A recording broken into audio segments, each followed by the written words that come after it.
Okay, so welcome back to our second week of our Adaptation Planning and Practices course. This course is all about recreation and climate change impacts, and we're super happy you're all here. Thanks for returning for the second week. Just a reminder on Zoom logistics and etiquette, keep yourself muted, but don't feel afraid to ask a question. So please put that stuff in the chat box, and Leslie and Courtney and others, and I see Patricia's here, will help to answer any question that you have. Just a reminder, it takes a whole bunch of us to put on a course like this, and we're really happy to do it. And so you'll see many of us frequently in the lectures and also in discussion. So we got to meet a lot of you last week, which was just really, really, really fun. So we're looking forward to our next discussion session. In the meantime, we'll be reaching out to all of you and, just trying to see how you're doing and if there's anything that we can help with in the first few weeks. But if you want, you can reach out to us as well. So learn more about us on forestadaptation.org/team and send us a note. We'd be happy to get to know you a little bit more. Okay, so this is what we've got on the docket for today. Carrying on, we will be sharing a little bit of information about those in your class because not everyone could join the discussion sessions. But then we'll move pretty quickly into step 2 of the adaptation workbook. And you can remember there's 5 steps in this whole process. So this step will be about getting you ready to really start assessing how climate change will affect your area, your project area.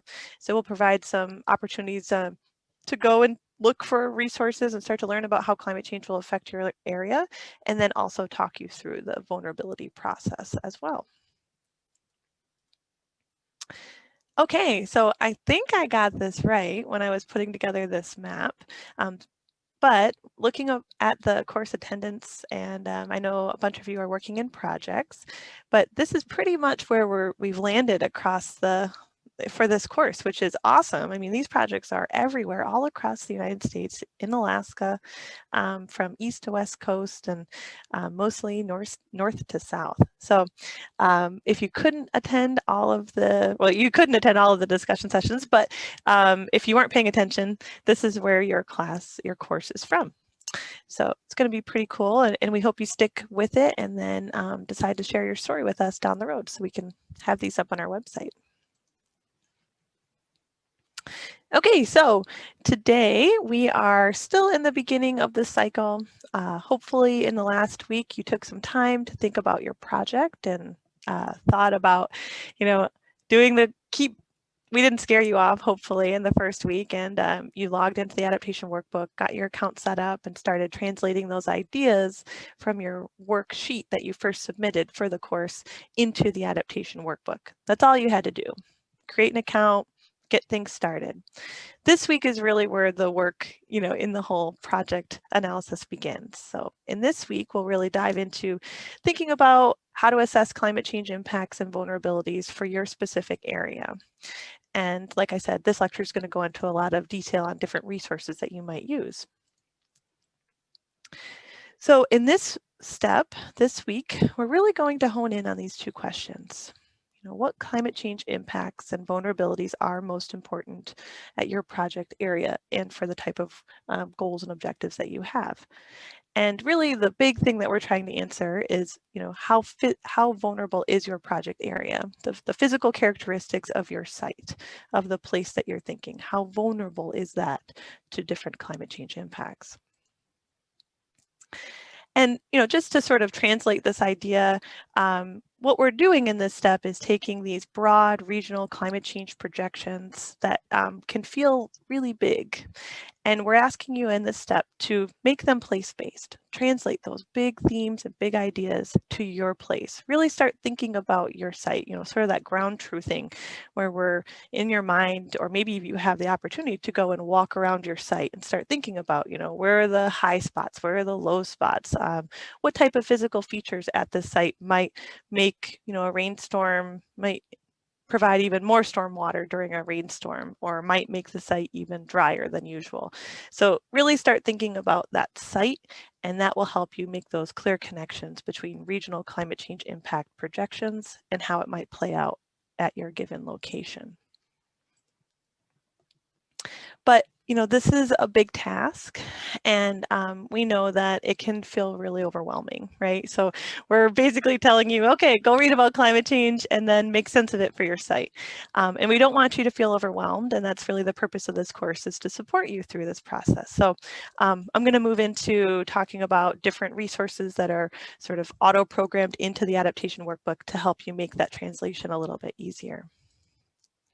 Okay, so this is the short list, and if you can imagine, this whole lecture, which will be about an hour, used to be like almost more than an hour because we wanted to show you every single tool and resource that was out there. So this is actually a small list, but I want to just put it out there earlier that if you do have a very specific idea that you would like help following up on, like a certain wildlife species habitat or something that you're curious if there's information about, just reach out to us. We're more than happy to help provide those linkages. Okay, so what you'll see if you've already logged into the adaptation workbook is, once you've dropped your pin, every single one of you will have a different auto-generated list of climate change impacts associated to where you dropped that pin.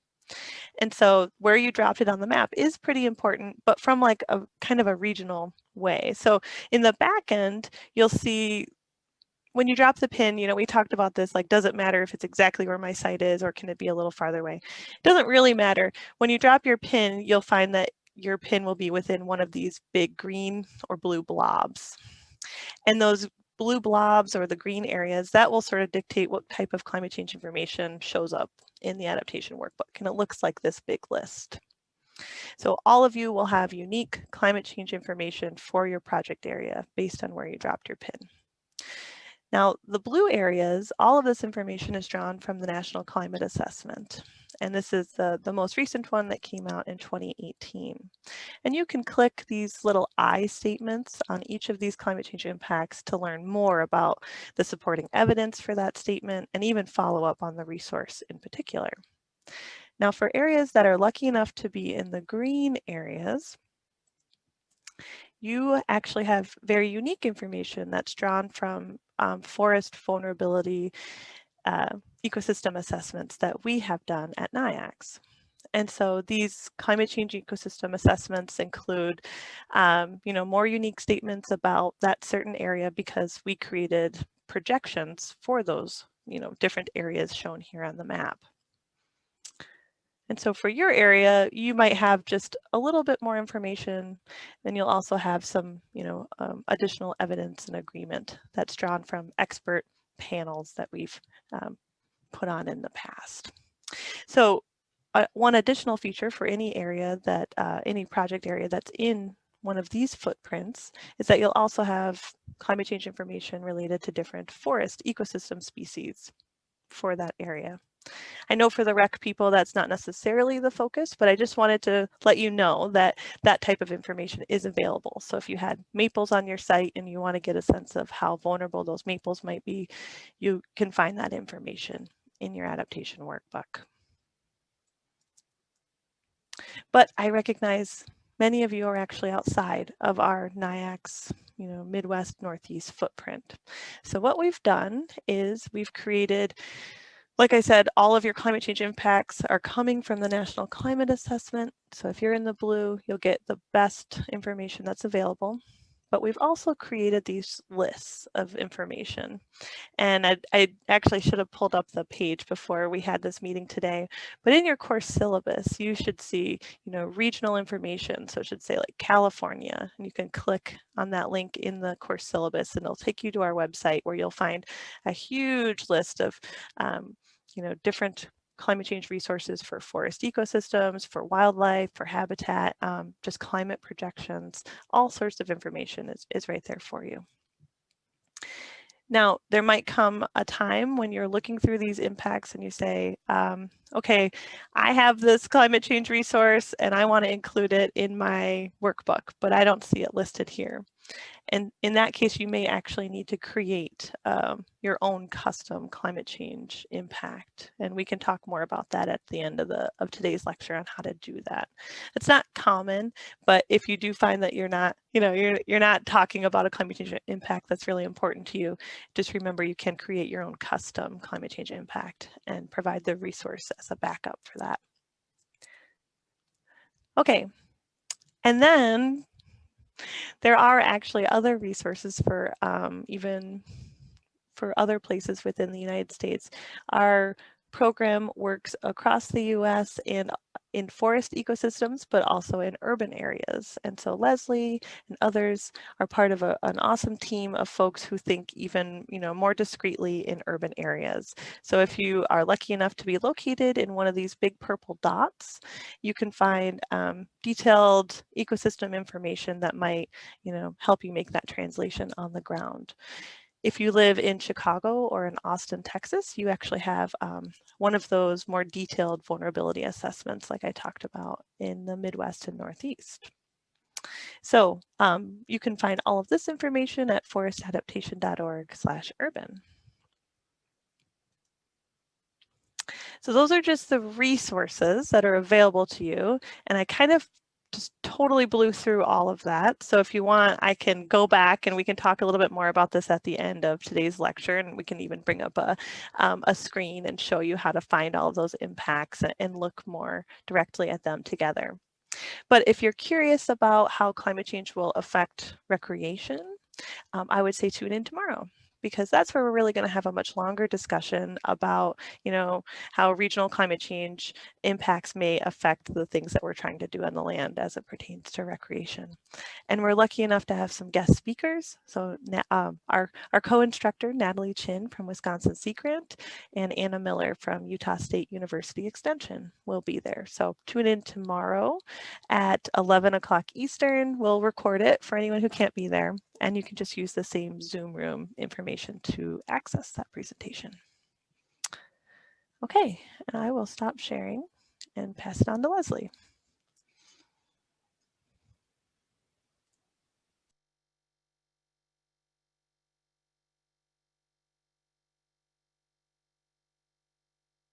Right. I'm going to be talking about how you might assess site level impacts and vulnerabilities for your particular location, and then some more specifics about how you would go through completing step 2 in the adaptation workbook. So first of all, let's start with defining vulnerability. Vulnerability is the degree to which a system is susceptible to and unable to cope with adverse effects of climate change, including climate variability and extremes. So what that means in practice is vulnerability is essentially comprised of 2 components: the potential impacts of climate change on a system or species, and the adaptive capacity of that system or species. So potential impacts are things like how much is climate change going to affect a particular place? And adaptive capacity is your ability to overcome those impacts. And those 2 things together are going to give you your vulnerability. So when you're thinking about potential impacts, you're going to be considering what the system is exposed to. So it could be exposed to changes in temperature, rainfall, storms, wildfire, or extremes in temperature or precipitation.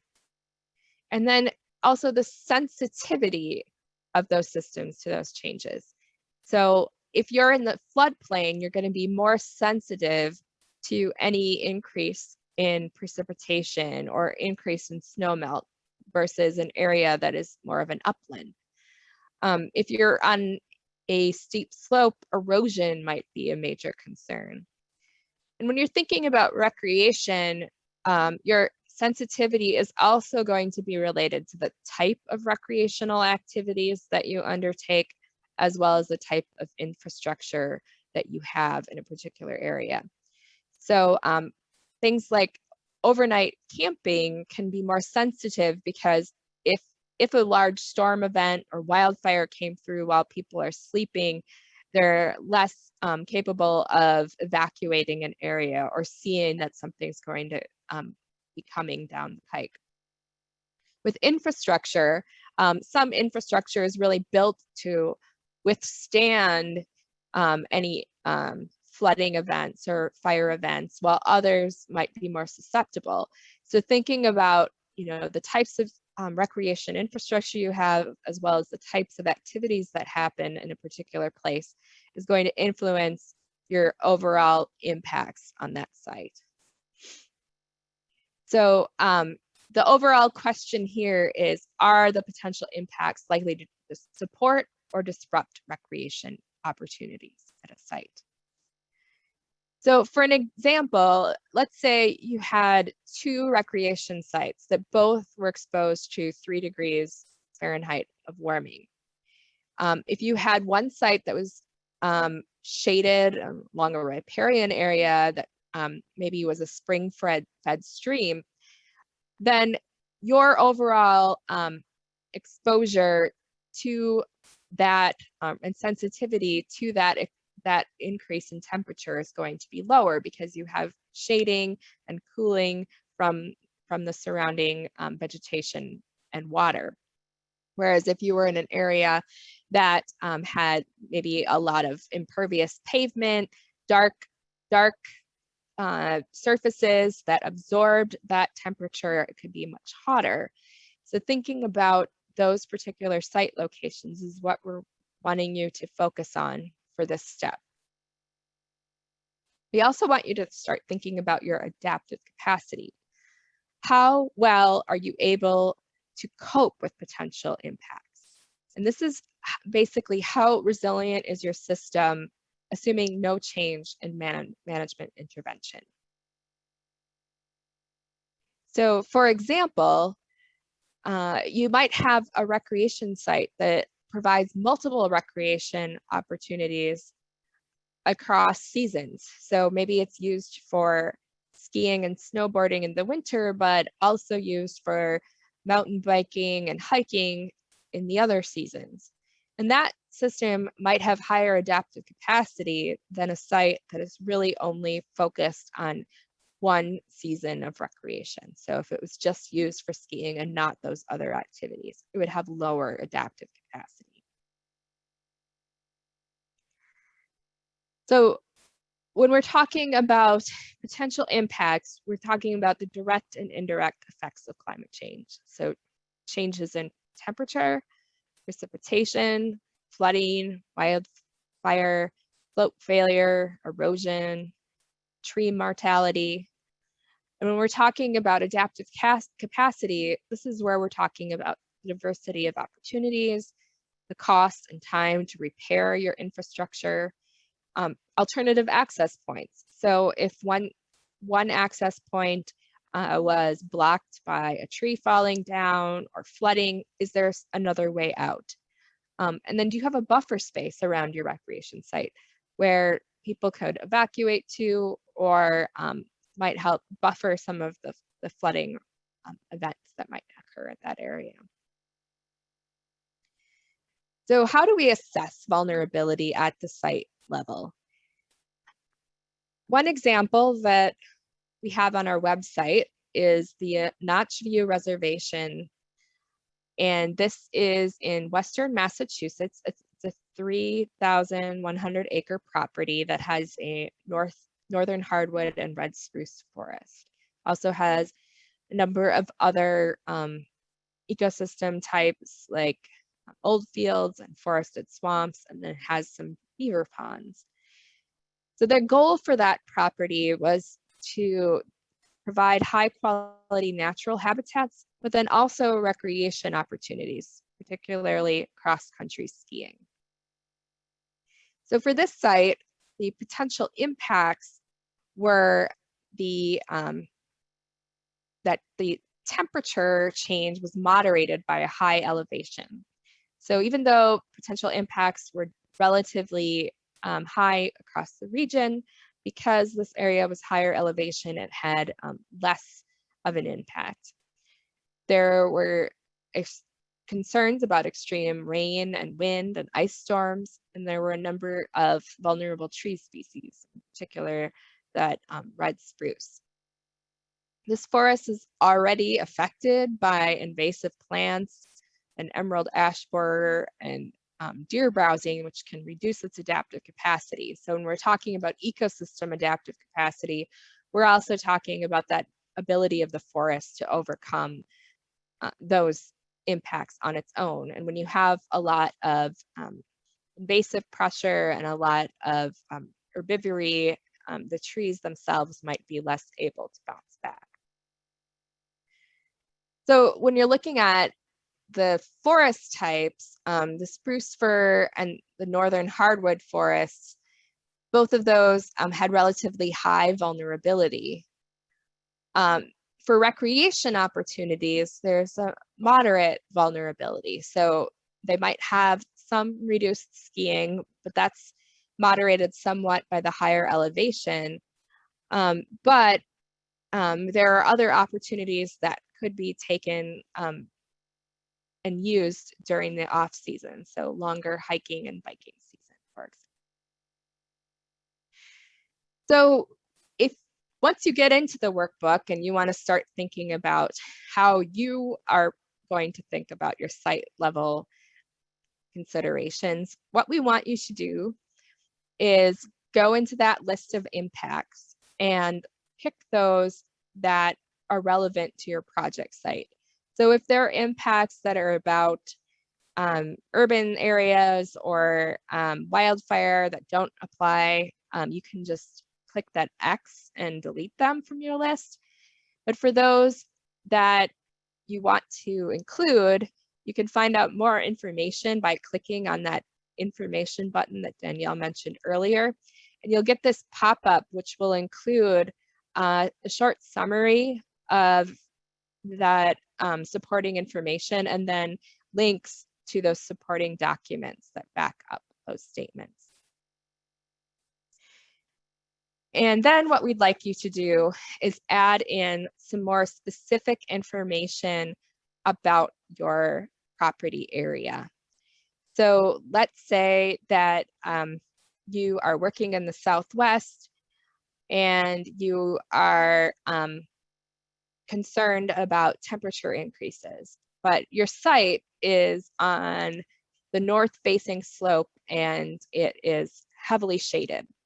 So you would include that information by clicking on that little comment bubble and adding in information about your site-specific characteristics.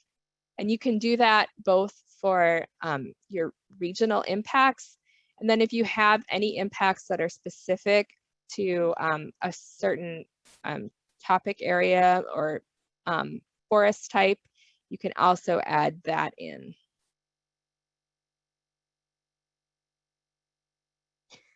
And if you wanted to add a custom impact statement, Danielle had mentioned that, you click at the bottom and there's a add a regional climate change impact statement, or if you're under the forest types or other sub areas under the regional impacts, then you can do the same thing.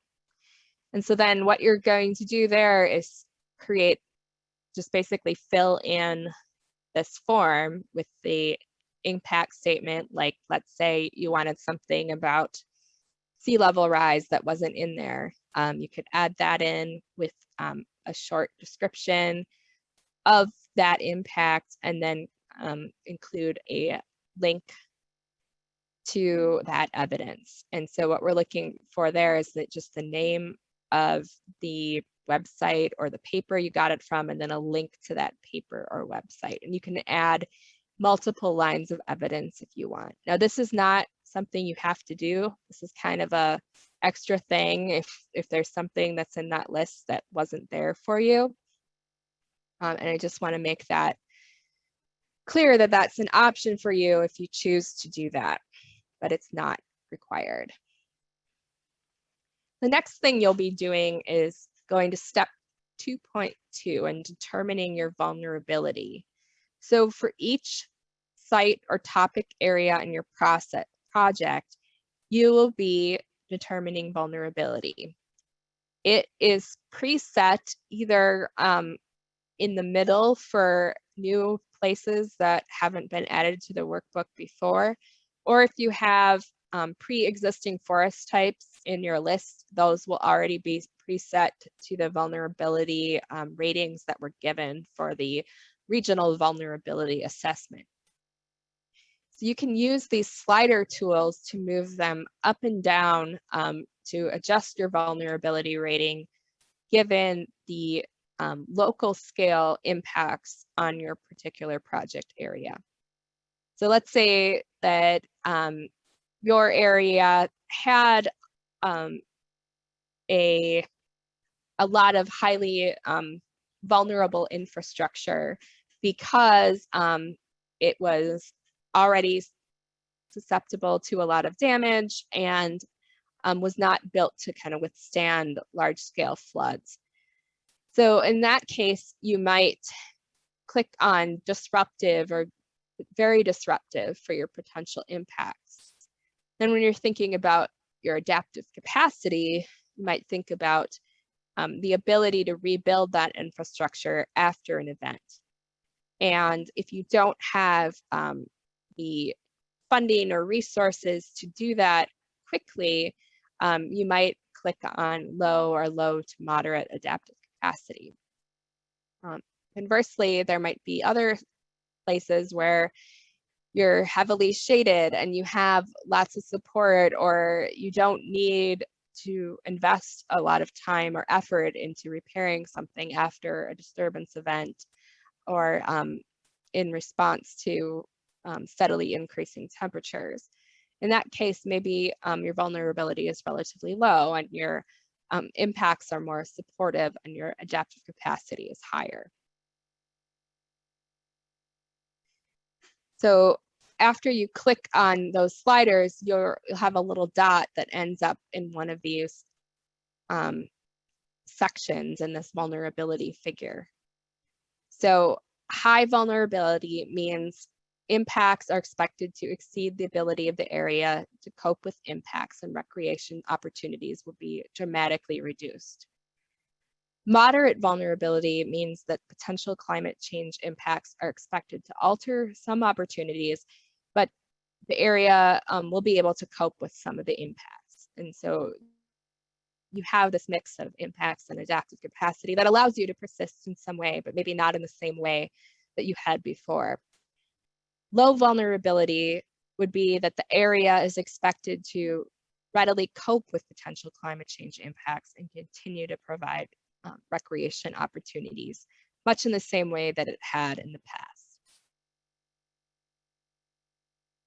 So there's no right or wrong answer here.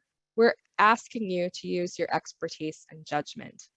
And we threw a lot of information at you to get that background information, but a lot of that is going to come down to what do you know about the place where you're working? What do you understand about how the ecology and the infrastructure and the people that interact with that area are how that's going to react to a particular impact? And what we really want you to do here is stick with climate-related impacts. So we don't want you to think about how impacts are going to affect your management just yet. So that's what we'll be doing next. And we also don't want you to think about how other factors that are not related to climate change are going to be impacting your area.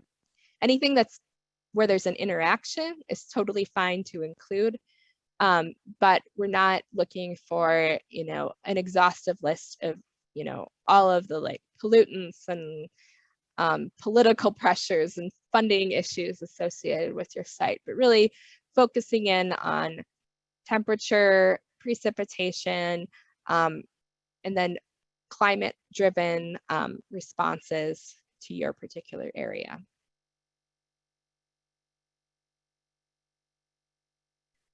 Questions on that?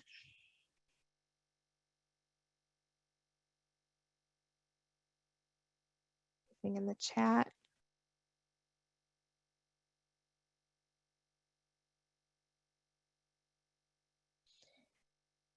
I did also want to reiterate what Danielle said before about there are some additional regional climate change assessments for the Western US that have been provided for you within the syllabus through links to our website. And you can click on those links and find that information for your particular location, but the information from those smaller regional assessments in the West have not yet been uploaded into our website. That's something we're hoping to do at some point in the future. So there might be some more site-specific information, especially about recreation. And so I'd highly encourage you to check out that regional vulnerability assessment list, especially for some of the Western states. So I have a quick question. Yeah. Thank you for the information.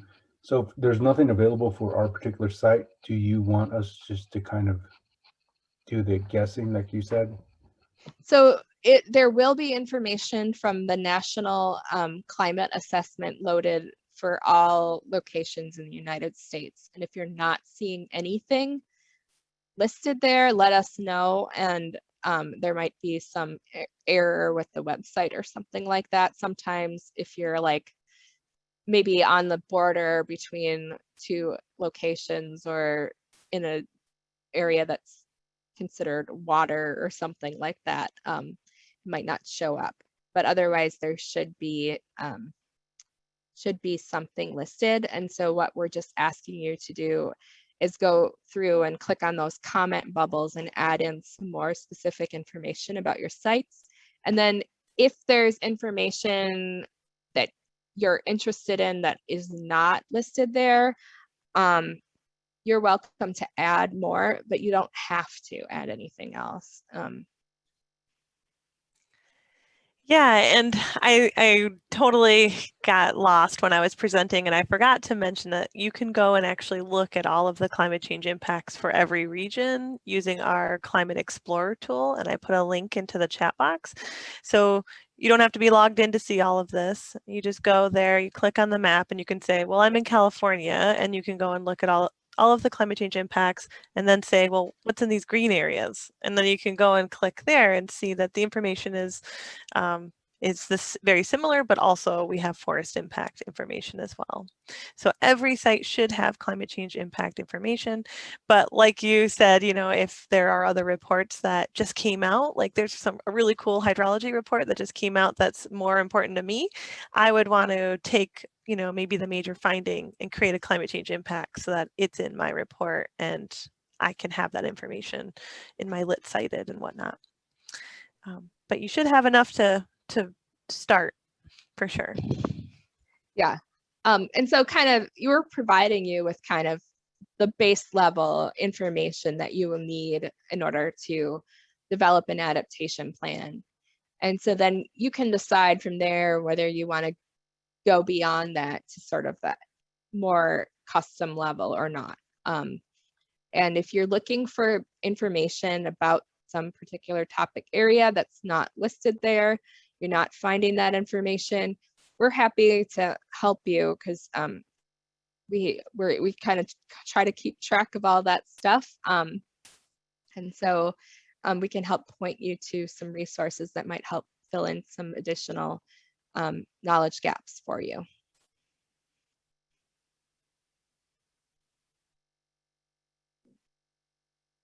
Yeah, and there's not really a maximum amount of impacts that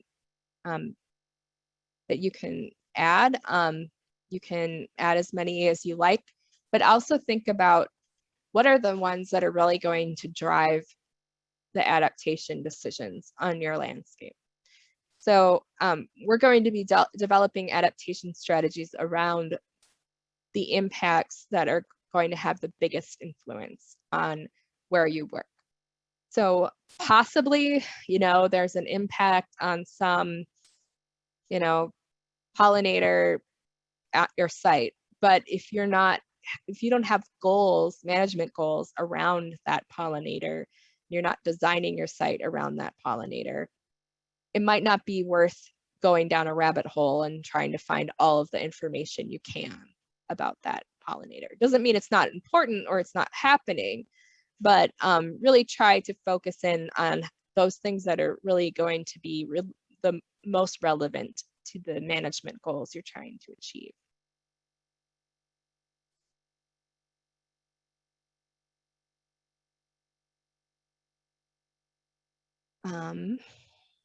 Other questions? This is Heather. I'm working along a river and stream, so sea level rise is definitely interest to me.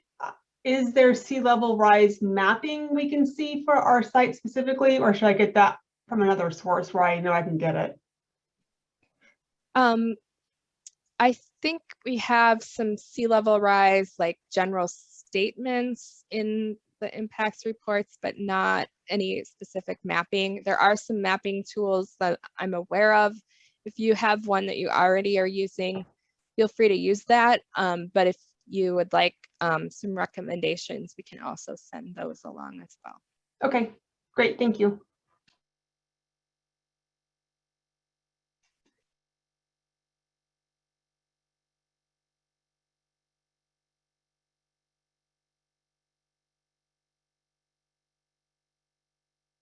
Anything else?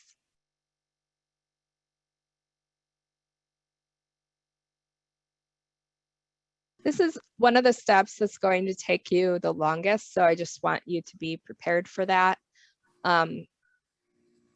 We do really want you to read through all those impact statements, add in your site level information, and really think through the vulnerability of your site.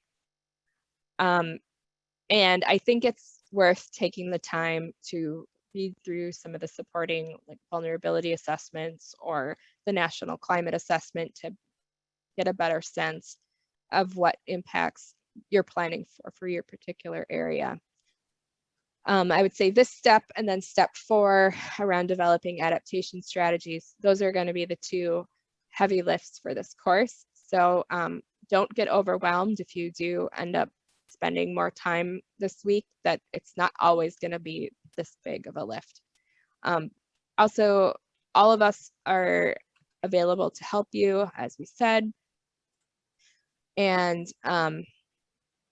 yes, and yeah, yeah, I'm not as familiar with sea level rise mapping tools for Alaska, so I'll have to ask about that and see if we can find something for you. Great question.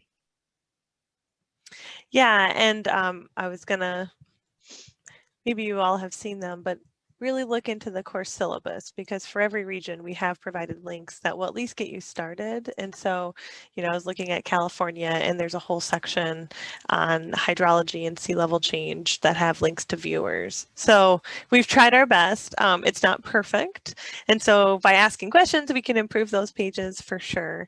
But definitely lean on us if you feel like you're looking for some information, you're having a hard time finding it. Yeah, and then we will have our lectures. Let's see that information on the next slide. Just gonna, yeah. So that's tomorrow at 11 Eastern, and Anna Miller, who is one of our presenters, has done some work on vulnerability assessments for Alaska, so she might have some specific ideas for those of you working there. And then Natalie has been doing work across the Great Lakes region, and both of them really are experts in the field of climate change impacts on tourism and recreation. And so if you have questions, those 2 should be able to help answer questions about information and tools that would be appropriate. I see Stephen has raised his hand. Hi, good afternoon. Stefan is that? It's an A-N. Hey, do you know of researchers or universities in Louisiana that I could also research their archives, this kind of stuff? That's a good question. Louisiana has not been an area we've really focused on before. There is, you know, information from the Southeast that we've pulled together if you look at your syllabus. I'm happy to do some more digging for you if there's particular questions you're interested in. The Gulf Coastal Plain and Ozarks Landscape Conservation Cooperative has done a lot of research looking at climate change impacts in sort of that area. So I would say starting with that group. The Landscape Conservation Cooperative is no longer in place, but there's been a number of research outputs from that effort that have been really useful. Great question. And then Danielle just provided the link for the Southeast. The Southeast Climate Hub through the USDA, as well as the Southeast Climate Adaptation Science Center also have done a lot of research for the Southeast. Great.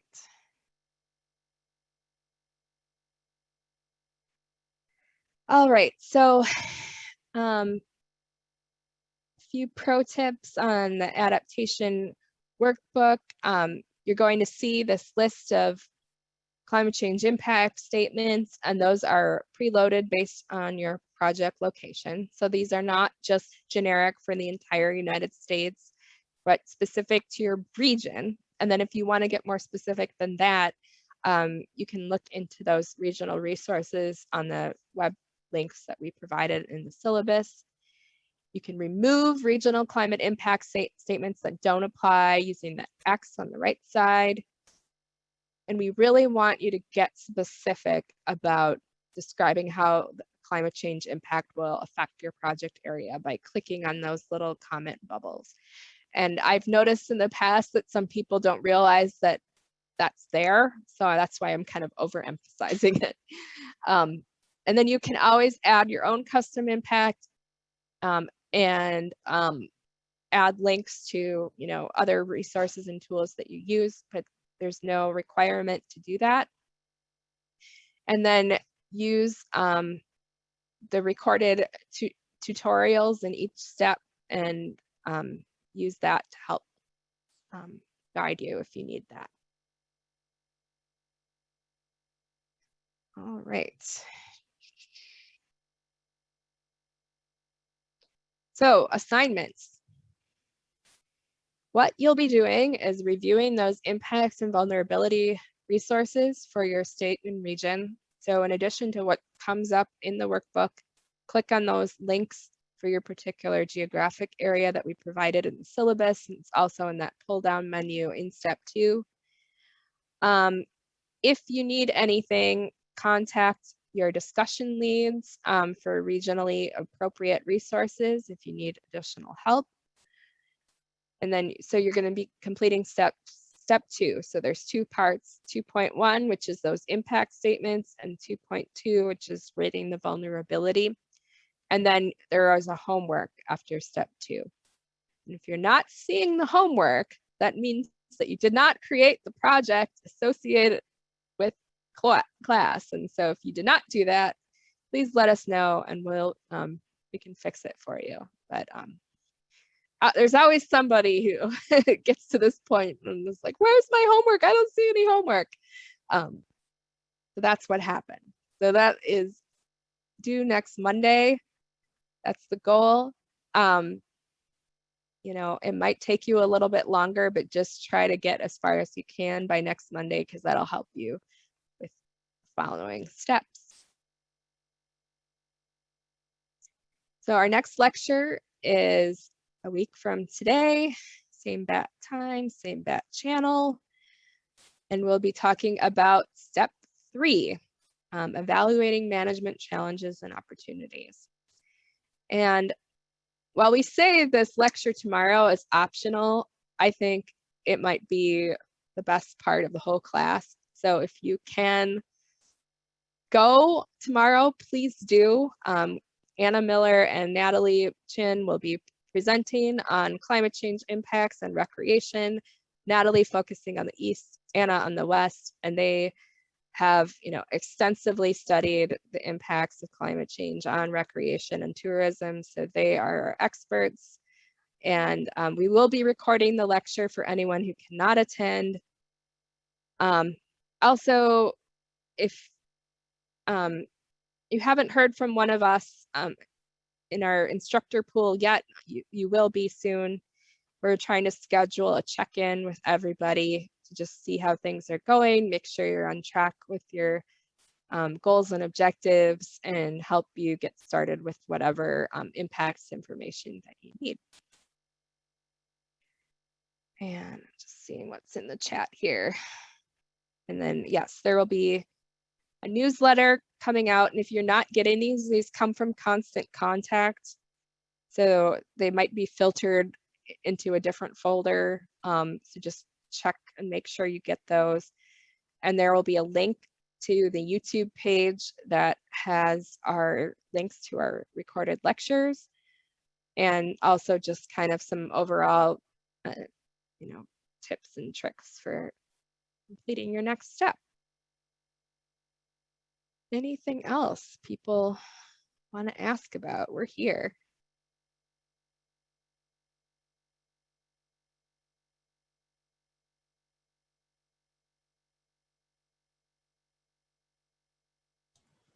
And for anyone looking for like a really detailed assessment for their state, there's these really wonderful state summaries that we like to use that are provided by NOAA and the National Weather Service, so NOAA National Centers for Environment Information. And they provide a great synthesis of observed climate and look far into the future for projected changes in temperature and precipitation. All this information is included in the National Climate Assessment, but this is a nice way to download a 2-pager that is totally focused on your state. So check those out.